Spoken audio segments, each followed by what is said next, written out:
Hello everyone, I'm Cider. Thank you so much for clicking on the video and welcome to my Wyvernblast Builds video. In this video we'll only be showing the skills in the builds, so basically we'll be looking at the loadout screen, but there will be a follow-up video showing each of them in action. Before getting into the armor skills, here's what you ideally want on your Gargantuan heavy bowgun. You want to construct it with 3 attack pieces, preferably with any status parts except for blast, unless if you want sticky ammo. Then upgrade it to a Gargantuan using the attack focus. As for reinforcements, it comes down to personal preference. You can go max attack if you're lucky enough, but having a bit of affinity allows the same bowgun to be used in other builds like Wyvern Heart.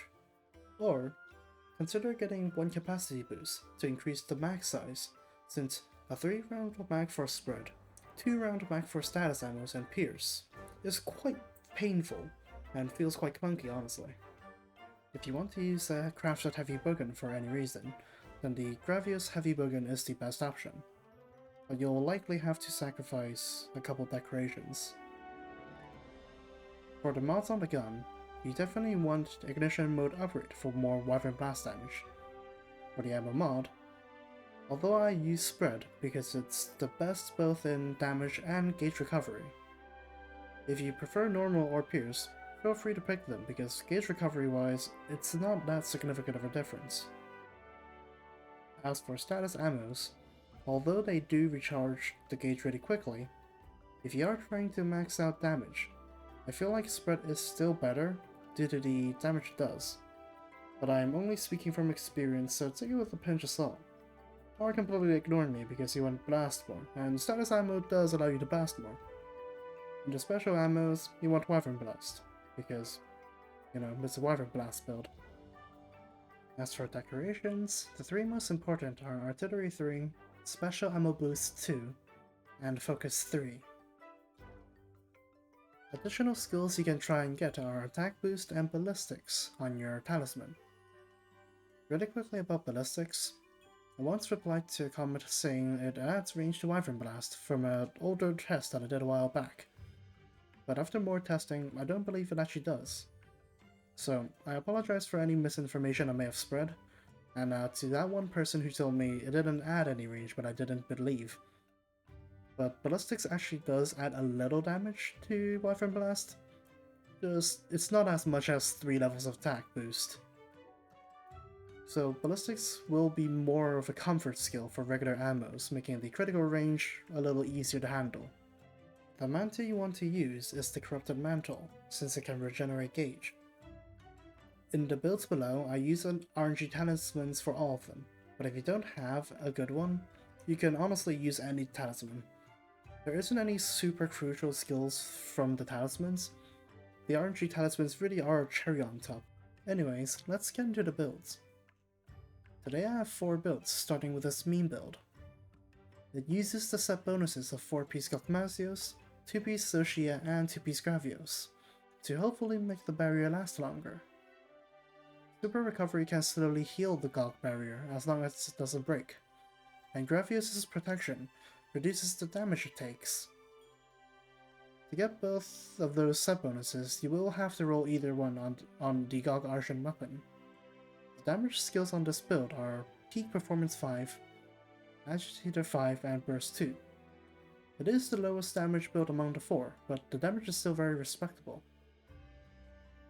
The idea behind this build was just to keep the Gog barrier alive so that you don't die, as well as make use of peak performance.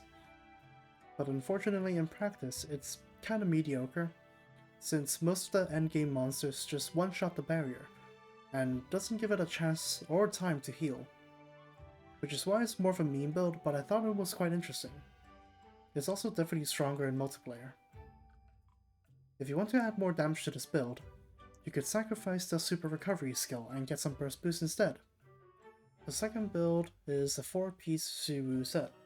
I've been seeing this set bonus used more and more, and even in 2 Wyvern Blast builds, and I wanted to try making one myself. The build I ended up making does also have Lord Soul, but that's kind of a cherry on top. You don't really need it. It already does pretty damn good damage. For those who don't know, the 4-piece set bonus adds 30 attack for 3 minutes after you eat a well-done steak or rare steak. Except for Protein Fiend, this build also has Agitator 5, Burst 4, and Adrenaline Rush 2 for damage skills. For comfort skills, we have Earplugs 2, Evade Extender 2, Speed Eating 3, Quick Sheath 3, and even Item Prolonger 3. The sub bonus is really easy to maintain, and the build has plenty of comfort, so it's a great alternative to my other builds. The third build is my regular and casual build. If you've watched my previous Wyvernblast videos, this should be basically the same. For damage skills, there's only Agitator 5, Burst 5, Peak Performance 1, Burst Boost, and Guts. For comfort skills, there are Earplugs, Quick Sheath, Recovery Speed 2, Evade Extender 2, and Speed Eating 2. This build is incredible for a couple reasons. You don't have to go out of your way to activate any of the damage skills like Counter Strike or Adrenaline Rush. You just shoot and you're doing max damage. And most importantly, Burst Boost and Guts in this build come directly from your armor, so you don't need to roll any specific skill on your Argent weapon, which makes it super accessible. I would also like to take a bit of time to show how I edit this casual build for GOG, since the Oil Breath attacks are unblockable, and I don't want to use Scoured Up. I instead swapped out Earplugs for more evade window, and swapped out some 1-slots for Tremor Resist, Oil Suit Mobility, and Outdoorsman. Lastly, we have what I like to call the Unga Bunga build, where I basically shoved as much damage skills in as possible, with no regard to comfort skills. The attack skills on this build are Agitator 5, Burst 3, Counter Strike 3, Adrenaline Rush 2, Protein Fiend 1, Burst Boost 1, and Guts. I would normally say avoid builds like these, since if you can't stay alive to do the damage, then comfort skills that keep you alive are damage skills. But this build has a surprising amount of comfort, with Divine Blessing 3, Quick Sheath 3, Speed Eating 3, and Earplugs 2, although one of the levels are from my talisman. The build overall is surprisingly comfy, although I would recommend swapping Counter Strike for Evade Extender, or at least eat for the Azuz meal and row for dear life. And that is all. I hope you guys found these builds helpful, the video enjoyable, and my narration tolerable. In the future, I have plans for a Wyvern counter guide, going over some intricacies of the Heavy Bowgun offset, and maybe build as well, but it's going to be a while. I have considered making one for Wyvernblast as well, but I feel like a lot of the info and tips are already out there. Let me know if you would be interested in either of those video ideas, and if you have any questions, feel free to comment below. That's all from me. Thanks for watching.